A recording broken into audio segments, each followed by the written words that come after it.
in terms of some examples of where we see the rubber hitting the road. And there can be no better example, of course, than Partners for Possibility. It was only last year that through the Growth Conference and through the relationship that was built from that we started as one of the business participants engaging with Partners for Possibility on helping Partners for Possibility scale and expand the reach that PFP have in terms of the engagement that I think we all understand.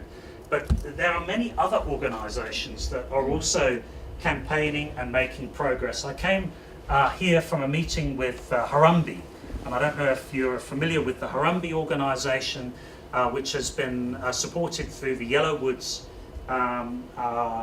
Ventures and business organisation, really to address the school to work transition.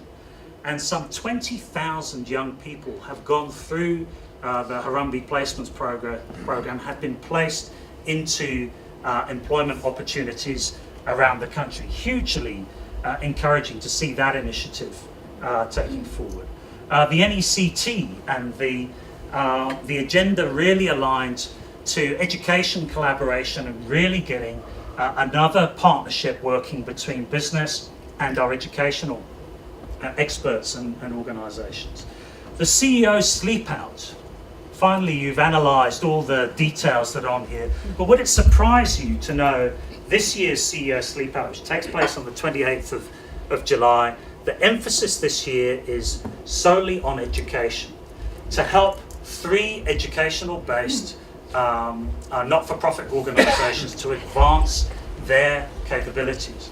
Now, we conducted a study of last year's CEO Sleep Out in looking at a social return on investment, and it cost the organisation to put together the CEO Sleep Out. Cost about 13 million rand to set up the CEO Sleep Out in Gwen Lane, and to put that together. That was about 3 million in cash and about 10 million in kind in terms of advertising on 702, cardboard boxes that CEOs slept on, sleeping bags that were far too thin and didn't make any difference to the people that were sleeping on the street. So 13 million rand went in, and I think we would all understand that the amount of money that was raised was 26 million rand in cash that was raised by the CEOs who went through an uncomfortable night.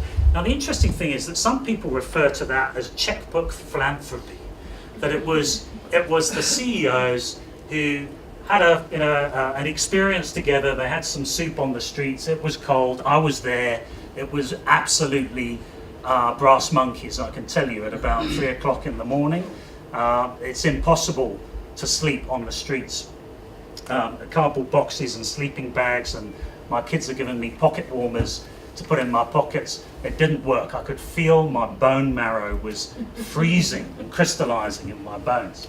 But it's not about the 26 million that was raised in there, because what actually happened there was that we saw those CEOs extending the reach of their own organizations, creating value through their own organization, either through the Sympathy Sleep Out, which is now a major part of the program for this year, where the organizations themselves raise funds and raise awareness to get engaged in the Sympathy Sleep Out, or the young children, the 13 young children from Girls and Boys Town who came and got involved in the event and got some experience from that, or most importantly, the value that was combined from the CEO's organisation, the empathy that was generated, the 26 million rand in value that was created by employees of those organisations getting involved.